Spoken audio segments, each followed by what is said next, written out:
I think everybody goes through the decision process of whether or not to hire a service rep, or how many do you hire, what do you do with them when you hire them. The longer I did the job, my biggest frustrations in the job seemed to be how much time I spent in my car that to me was just plain wasted time. So that's when I started hiring service reps, and I was really only going to have one. And then as my account list grew and things, it started to become a mileage issue. I took my service calendar and territory with a map, and at first divided it in half, and I hired somebody on the east side of Atlanta and somebody on the west side of Atlanta. When gas was so much and everything, the mileage was ending up being, I was paying them more in mileage than I was paying them to work. So I took my territory and basically divided it into quarters. And when I first put ads in the paper, I wasn't really specific about where I was looking for somebody.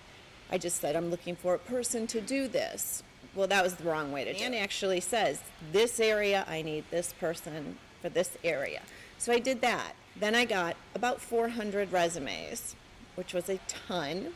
And they ranged from, I used to be the CEO of, Ford Motor Company, and now I want to serve your greeting cards. I mean, it was ridiculous. And actually had one girl sent me her resume, and her experience was she dealt really well with people because when she was in prison, and that's really what it said, she did other inmates' hair while she was in prison. So she really thought that was a really good qualification. And my kind of second go around, I used Craigslist, which was so much better for me.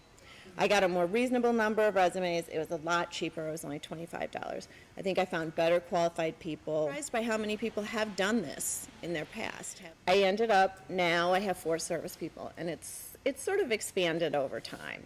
The one downside that I really feel, and we were talking about it a little bit, about service people, is that I feel like they don't push the ancillary products like you would if you were doing it yourself. On the other hand, if my service people are going to key accounts that they don't have that kind of decision-making power at that level anyway, then that doesn't really matter. But of course there are still some places that you'd like. What I've done is I ask them to drop off catalogs, at least 3 catalogs a week is all I ask them to drop off. Catalog, sample deck, my business card. Be sweet and kind and ask about the store and whatever, and just say you work for this company, and my boss would love to talk to you. If you think you have any interest, please call her. And they will fax me the 3 stores at the end of a week that they've dropped off. And then I started giving $5 for every place that they were able to offer the journals or the calendars. Just a small token. And then I did the same thing for new accounts.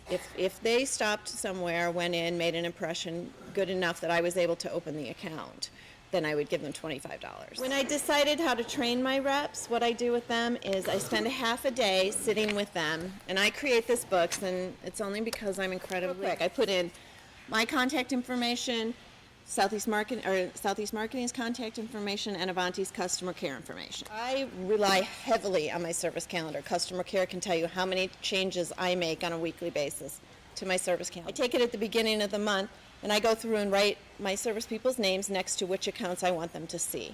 I don't divide and assign necessarily, because you could say, well, why don't you give somebody these 25 accounts and then these 25? Because sometimes I like to go. And I want to be the one to go, because I want to be the one to check up if I know I'm going to be in that area for something. So next month, when this Cracker Barrel has my name written next to it instead of theirs, they hope they did a good job the month before when they went there. And so it just keeps them guessing a little bit more. But they like this. And almost everything on here you can get an ABO. I put in the bestseller list for them to use when they're servicing.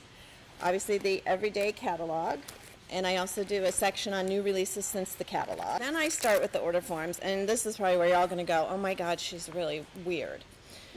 But I don't require, because they're going to fax them to me and I'm going to input them into my computer, I don't require all the information that goes into an order form if you were going to fax it to Avanti. So I do a sample order form. So for every form that Avanti offers. And the most important part is I do a section for each of my key accounts. Still keep the top 20% of my volume accounts. Those are the ones I go to see. And, you know, if anybody ever runs into a personality conflict with one of them or my service people, I can keep those too. I have what I call a service log. I probably should have brought one of those, but it's just a service log, and it lists, I just have them put, you know, March 31st. They don't have to tell me how long they were at every place. I don't care. That day I worked 6 hours and drove 50 miles.